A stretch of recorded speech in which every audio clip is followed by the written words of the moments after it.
사랑이란 단어처럼 우리 시대에 많이 쓰이는 말은 없을 겁니다.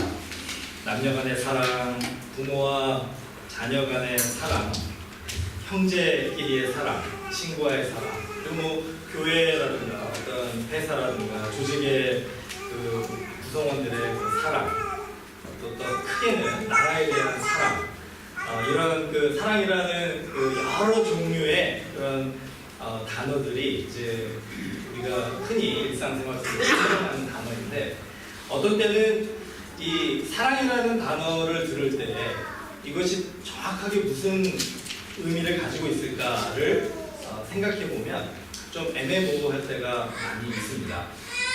사랑이라는 말은 많이 하지만 마치 그 사랑의 홍수의 시대 속에 살고 있는 것 같지만, 그 사랑이 무엇인가를 말해달라라고 하면 정확하게 말하기가 쉽지 않은 그런 시대에 우리가 살고 있다라고 할 수가 있습니다.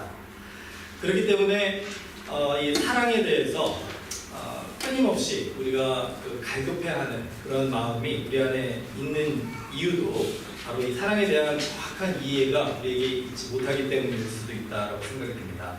성경은 그렇기 때문에 우리들에게 이 온전한 사랑이 무엇인가를 가르쳐 줍니다. 하나님께서 주시는 그 사랑이 바로 이 온전한 사랑인데, 온전한 사랑은 무엇인가? 이제 그것을 가르쳐 주기 위해서 고린도전서 13장에 보면 먼저 온전한 사랑이 아닌 것을 가르쳐 줍니다. 그래서 1절부터 3절까지 제가 읽어드리겠습니다.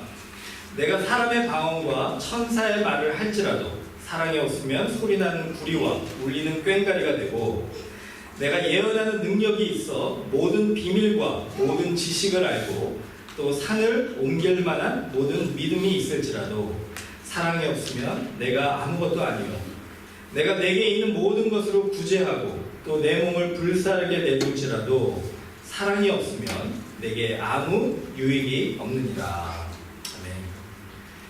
성령의 충만함을 받고 성령의 은사를 사용하면서 정말 우리가 바라볼 때 좋은 신앙이다라고 얘기하는 그런 삶을 사는 사람도 사랑이 없으면 아무 소용이 없는 것이고, 또 모든 사람이 부러워하는 그런 강한 믿음을 가진 사람이라도, 정말 흔들림이 없는 그런 신실한 믿음을 가진 사람이라도 사랑이 없으면 아무 유익이 없다라고 얘기를 하고요. 또 자기를 바쳐서 희생하는 그런 훌륭한 헌신의 삶을 사는 사람도 사랑이 없으면 아무 소용이 없다라고 성경은 얘기하고 있습니다. 그러니까 결론적으로 얘기하면요, 우리가 무엇을 하느냐가 중요한 것이 아니라 우리가 왜 그것을 하느냐를 질문해 봐야 된다는 것이죠.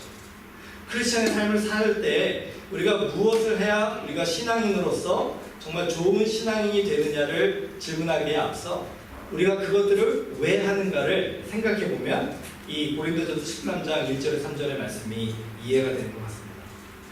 자, 온전한 사랑이 아닌 것을 먼저 얘기해 주고 나서 그 다음에 오늘 우리 아이들이 같이 봉독해 주었던 것처럼 13장 4절부터 7절까지는 온전한 사랑은 무엇인가를 저희들에게 가르쳐 주십니다. 자, 제가 읽어드리겠습니다.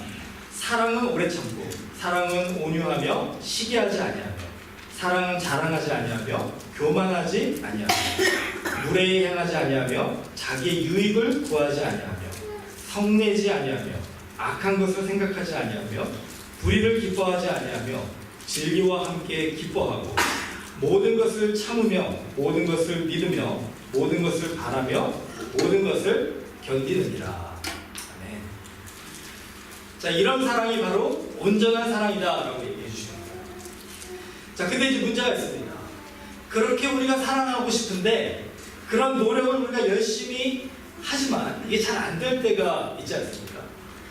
그 안 될 때 우리는 우리 자신에 대해서 실망하게 되고, 그리고 그것을 또 다시 한번 마음을 다잡고 또 더 열심히 사랑하기 위해서 노력하는 그런 그 삶을 우리가 반복해서 살아간다는 거예요. 그런데 결론적으로 우리의 삶을 돌아보면은 이 고린도전서 13장 4절에서 7절까지의 이 사랑을 정말 온전하게 우리가 실천하면서 살아가고 있느냐, 참 부끄러운 우리 모습을 발견할 때가 많다라고 생각할 수가 있습니다.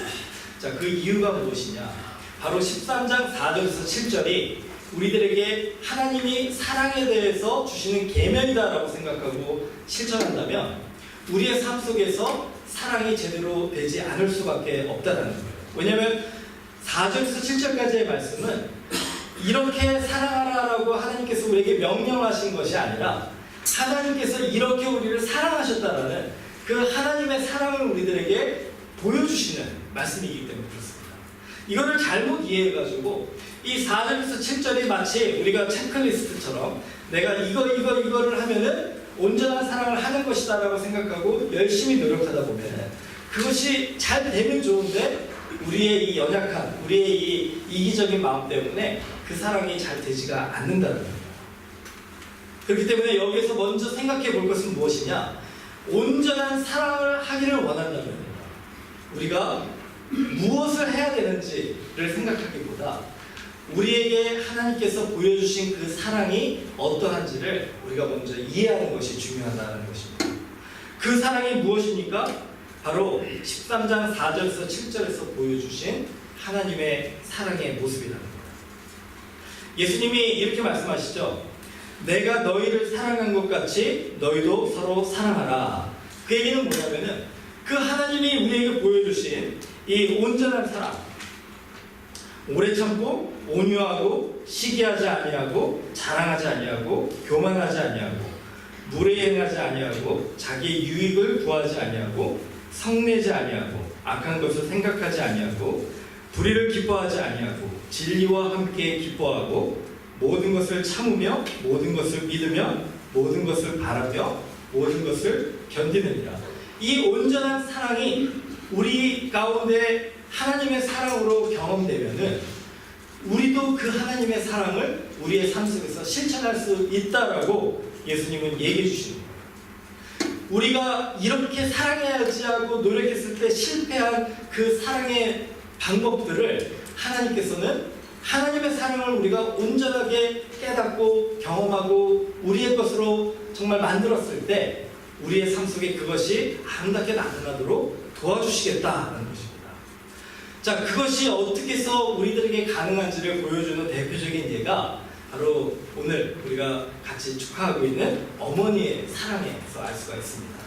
어머니의 사랑은 무엇입니까?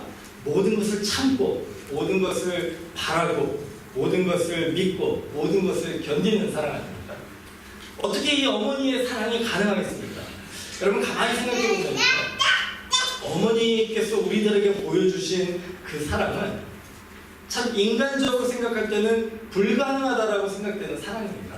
가끔 이제 우리 뉴스에서 보면은요, 그 어머니가 그 헌신적으로 우리들에게 베풀어 주는 그 사랑을 경험할 때가 있습니다. 어떻게 해서 그 사랑이 가능하겠는가? 저는 그 사랑이 가능한 이유가 그 어머니는 이제 10개월 동안 아이를 뱃속에서 어떻게 보면 창조해 가는 그 과정을 경험했기 때문에 그 아이가 태어났을 때 그 아이를 향한 정말 우리가 세상적인 인간의 관계 속에서는 이해할 수 없는 아주 특별한 마음을 가지게 된 것 같아요. 그 마음이 바로 어머니만이 자녀에게 줄 수 있는 사랑의 마음인데 그 마음이 바로 우리에게 주시고자 하시는 고린도 13장에서 보여주시는 하나님의 사랑의 마음이에요. 하나님께서 우리를 창조하시고 우리를 이 세상에 있게 하신 것이 바로 어머니가 뱃속에서 우리를 잉태하고 태어나게 하는 그 과정 속에서 우리에게 보여주시는 그 사랑의 마음을 하나의 상징적으로 하나님께서 가르쳐 주시는 것이다라고 하는 것이죠. 자, 그게 바로 온전한 사랑의 그 모델이다라고 할 수가 있습니다. 우리가 다 어머니의 사랑을 다 경험해 봤잖아요. 얘는 어머니 없는 분은 안 계시지 않습니까? 그러니까 그 어머니의 사랑을 우리가 경험했기 때문에 우리가 받은 그 사랑을 어머니가 우리에게 주신 그 사랑만큼 이웃들에게 사랑하고 싶은데 그게 잘 안 된다는 거죠. 왜냐하면 우리는 그 창조의 고통과 그 창조의 기쁨을 경험하지 못했기 때문에. 그렇기 때문에 우리가 이웃들 간의 사랑 속에서는 그러한 온전한 사랑을 베풀기가 쉽지가 않다는 것입니다. 그 사랑은 바로 우리가 하나님의 사랑을 온전하게 경험할 때만 그 사랑이 우리 안에 나타날 수가 있다는 겁니다.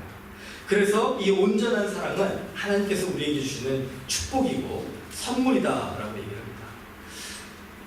여러분 중에 오늘 이 온전한 사랑을 정말 우리 마음속에 경험하기를 원하신다면 제가 성경에서 우리에게 그 방법을 가르쳐주는 그 두 가지를 좀 나눠드리기를 원합니다. 자, 첫 번째, 그 온전한 사랑을 경험하기 위해서 우리가 해야 될 것은 무엇이냐? 하나님을 간절히 찾아야 된다. 저를 좀 따라해 주십시오. 온전한 사랑을 경험하기 위해서는 하나님을 간절히 찾아야 됩니다. 이사야서 55장에 보면은 이런 말씀이 있습니다. 너희는 여호와를 만날 만한 때에 찾으라. 가까이 계실 때에 그를 부르라. 악인은 그의 길을 불의한 자는 그의 생각을 버리고 여호와께로 돌아오라. 우리가 하나님을 만날 만한 때에 찾으라라고 얘기를 하신 것이 굉장히 중요하다는 것이에요. 한율이가 우리 설교를 듣기 위해서 이렇게 제가 저희 아들이 2살쯤 됐을 때, 한율이 나이인데 2살쯤 됐을 때 백화점에 갔다가 이제 뭐 이렇게 바쁘게 뭘 이렇게 보느라고 잠시 한눈을 판 사이에 저희 아들이 없어졌어요. 그래가지고 저랑 아내가 너무나 깜짝 놀래가지고 막 찾아다녔는데 백화점이 원체 크니까 안 보이는 겁니다. 그래서 한참을 정말 애타는 마음으로, 정말 간절한 마음으로 막 찾았는데 정말 감사하게 그 에스컬레이터 거기 근처에서 이렇게 장난을 치고 있는 그 아들의 모습을 딱 본 거예요. 그때 얼마나 감사하고 얼마나 정말 그 마음속에 안도의 그 한숨이 쉬어졌는데, 근데 그때를 생각해 보니까 그때처럼 정말 간절하게 애타는 마음을 가져본 적이 별로 없었던 것 같아요. 그전에는. 여러분, 우리가 하나님을 찾는 그 마음이 이렇게 간절하고 이렇게 애타는 마음으로 하나님을 찾는다면 하나님이 그런 우리를 보시고 만나주지 않으실까요? 우리와 함께 그 하나님의 그 살아계심과 우리를 이처럼 사랑하심을 우리에게 경험시켜 주시지 않으실까요? 어쩌면은 우리가 그 하나님의 온전한 사랑을 삶 속에서 날마다 확실하게, 풍성하게 경험하지 못하는 이유가 하나님의 그 사랑을 우리가 이토록 간절하고 애절하게 찾지 않기 때문일 수도 있다는 것입니다. 이사야서 55장이 바로 그 부분을 우리에게 책망하는 거예요. 정말로 우리가 하나님의 사랑 없이 살 수 없다고 고백한다면 그 하나님께로 돌아오라는 거죠. 그 하나님의 사랑을 우리가 한번 간절하게 찾아서 하나님을 만날 만한 때에 찾으라라고 얘기를 하시는 이유는 하나님이 지금 우리를 기다리고 계시고 우리에게 사랑을 베풀기 원하시고 이 고린도전서 13장에 보여주신 이 사랑이 바로 우리를 향하신 하나님의 사랑임을 깨닫게 해주고 싶으신데 우리가 하나님께 나아가지 않으니까 그 교제가 이루어지지 않는다는 거예요. 여러분, 우리가 하나님을 만났을 때, 하나님을 찾았을 때 그동안에 여러분이 소문으로만 듣던 하나님의 그 성품과 하나님의 신실하심과 하나님의 긍휼하심과 하나님의 그 놀라우신 능력이 이제 그 확실하게 사실로 우리에게 받아들여진다는 거예요. 어쩌면 그 경험이 지금 우리들에게 필요한 것 같습니다. 하나님을 간절하게 찾는 일은 헛된 시간 낭비가 아니에요. 그는 우리 인생에서 어쩌면 가장 중요한 그런 우선순위에 해당되는 일이다라고 할 수가 있습니다. 자, 그럼 오늘 우리가 좀 우리 자신에게 질문해 볼 필요가 있습니다. 우리가 정말로 지금 성경으로만 들었던 다른 그 하나님의 사랑을 경험한 사람들에게서 간증으로 들었던 그 고린도전서 13장에 보여주신 이 온전한 사랑을 내가 정말 경험하고 싶어서 하나님을 간절히 애타게 지금 찾고 있는가? 예레미야 33장 3절에 이런 말씀이 있습니다. 너는 내게 부르짖으라. 내가 내게 응답하겠고 내가 알지 못하는 크고 은밀한 일을 내게 보이리라. 저를 좀 따라주세요. 너는 내게 부르짖으라. 예, 하나님이 오늘 우리들에게 지금 부탁하시는 거예요. 명령하시는 거예요. 너는 내게 부르짖으라. 우리가 하나님께 부르짖으면 하나님이 우리에게 응답하시겠다는 겁니다. 여러분이 가져오신 기도의 제목이 무엇이든지 간에 여러분이 하나님 앞에 부르짖으시는 거예요.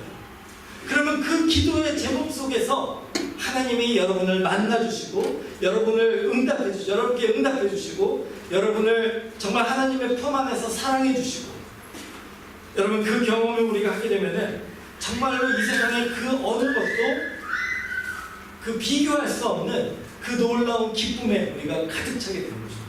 지난 주 중에 우리 그 묵상한 말씀이죠. 우리 새벽 기도 때 같이 묵상한 말씀인데 이사야서 55장 12절 13절 말씀 한번 들어보세요. 너희는 기쁨으로 나아가며 평안히 인도함을 받을 것이요 산들과 언덕들이 너희 앞에서 노래를 바라고 들의 모든 나무가 손뼉을 칠 것이며 잣나무는 가시나무를 대신하여 나며 화석류는 찔레를 대신하여 날 것이라. 여러분 산들과 언덕들이 우리 앞에서 노래를 하고 잣나무와 가시나무가 정말 그 손뼉을 치는 그런 경험을 한번 상상해 보시기 바랍니다. 오늘 제가 이제 교회에 오고 있는데 비가 너무 내려가지고 비가 막 쏟아지더라고요. 근데 갑자기 우지직 소리가 나가지고 이 나무 가지가 부러지는 거예요. 그 나무 가지가 부러지는 그것을 보면서 제가 어떤 생각을 했느냐, 이게 두려움이 될 수도 있고 또 하나님께서 주시는 그런 우리의 관심을 끌게 하는 마치 모세의 그 떨기나무에 타지 않은 그 불꽃처럼 그런 불꽃처럼 우리가 받아들여질 수도 있잖아요. 근데 순간적으로 이렇게 떨어지는 그 나무를 보면서 제가 얼마나 감사했는지 모릅니다. 왜 감사했을까요? 제 차가 거기 앞에 파킹되지 않은 게 얼마나 감사한지 모르겠어요. 여러분 그런 것 같아요. 우리의 삶 속에서 우리가 그 하나님의 사랑을 충만하게 받으면 우리에게 일어나는 모든 일들 속에서 우리는 하나님께 감사할 제목을 찾을 수 있게 되는 거예요. 억지로 막 빨래를 쥐어짜듯이 그렇게 찾는 게 아니라 마치 이 산들이 노래하고 이 나뭇잎들이 박수치는 것처럼 우리 안에서 하나님께 감사하는 마음이 막 쏟아나는 거예요. 그리고 어떤 고백이 나옵니까? 하나님 사랑합니다. 하나님 사랑합니다. 내가 어떤 환경 속에 어떤 일을 당하더라도 내 마음 속에 하나님 사랑합니다라는 그런 진심을 다한 고백이 나올 수 있다면 여러분은 이사야서 55장의 삶을 살고 있는 것이다 라고 했습니다. 저를 좀 따라해 주세요. 하나님 사랑합니다. 하나님 사랑합니다. 하나님 사랑합니다. 하나님 사랑합니다. 여러분 정말 그렇게 여러분의 삶 속에서 하나님 사랑합니다라는 고백이 정말 밥 먹듯이 나오는 여러분들에게 주님의 이름으로 축원합니다. 그렇게 하면은 고린도전서 13장의 그 사랑이 무엇인지를 조금씩 우리가 이해하게 되고 깨닫게 될 수가 있습니다. 자, 두 번째로 온전한 하나님의 사랑을 경험하기 위해서 우리가 해야 될 일은 하나님께 양보하셔야 한다는 것입니다. 저를 좀 따라주세요. 온전한 사랑을 경험하기 위해 하나님께 양보합시다. 우리 옆에 계신 분들에게 하나님께 양보하십시오. 우리 같이 좀 권면해 주셨으면 좋겠습니다.